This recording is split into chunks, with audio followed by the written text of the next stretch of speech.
les chiffres, c'est que nous maintenons le tourisme extérieur, donc il est à 556 500 aujourd'hui, pour arrondir, et nous faisons, je dirais, une progression de 400 à 500 touristes supplémentaires. Donc nous sommes en stabilité, mais nous sommes plutôt en augmentation, même si la variante et la variable est petite. On la commande comment?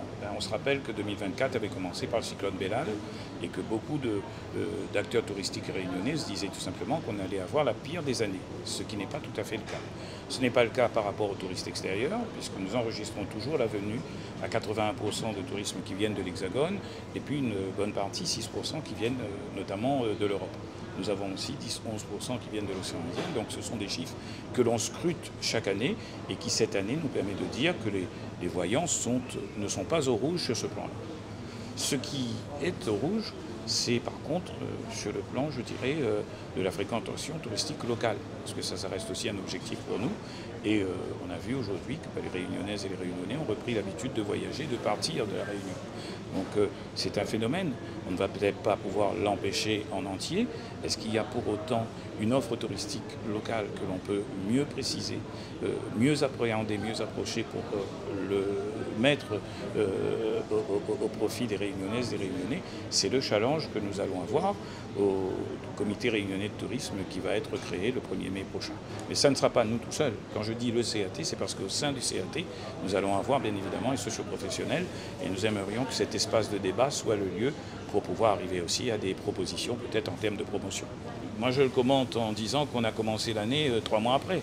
Donc quelque part, avoir un chiffre comparable à celui de l'année dernière, c'est déjà une performance, oui.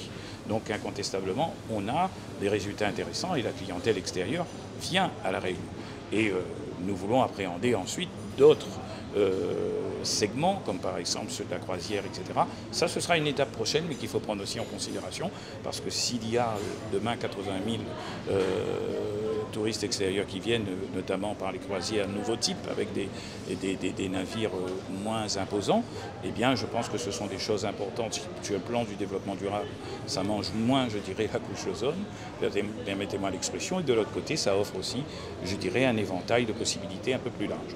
Donc, nous ne sommes pas BA, mais nous sommes tout simplement plutôt positifs dans cette démarche, parce qu'au moment où, je dirais, les voyants sont au rouge sur le plan des secteurs de l'activité économique, c'est vrai que sur le plan touristique, nous avons encore cet aspect qui est important.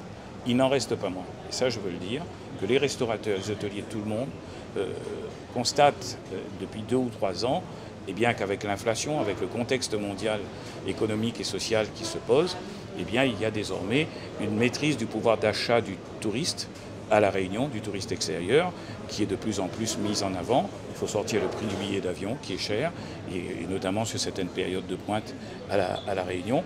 Et il faut sortir tout simplement les coûts qui augmentent avec l'inflation, etc. Et donc, forcément, des fois, c'est un peu le repas au restaurant qui est sacrifié, ou tout cela, et bien évidemment, nos acteurs nous le remontent.